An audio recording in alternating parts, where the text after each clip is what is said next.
धुळे मनपाच्या भ्रष्ट कारभाराविरोधात शिवसेना ठाकरे पक्षाच्या वतीनं मोर्चा काढण्यात आला।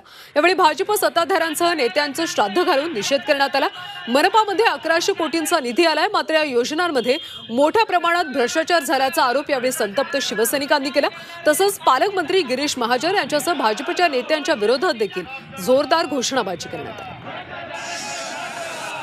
अनेक भागांमध्ये रस्ते नाही, ते रस्त्यांची दुर्दशा वाईट झाली। खड्ड्यांमध्ये रस्ते का रस्त्यामध्ये खड्ड्याची परिस्थिती आहे।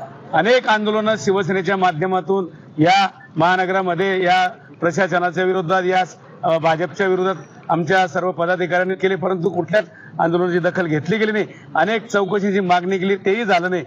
अनेक आश्वासन यांनी दिले होते, एकही आश्वासन त्यांनी पूर्ण केले नाही, तरी देखील ते निवडणुकीला सामोरे जाण्याची भाषा करतात। म्हणून आज शिवसेनेच्या उद्धव बाळासाहेब ठाकरे पक्षाच्या वतीने या ठिकाणी या सर्व भ्रष्टाचारी आत्म्यांचं श्राद्ध घालून आज सर्व पितृ अमावस्येला आम्ही निषेध करीत आहोत।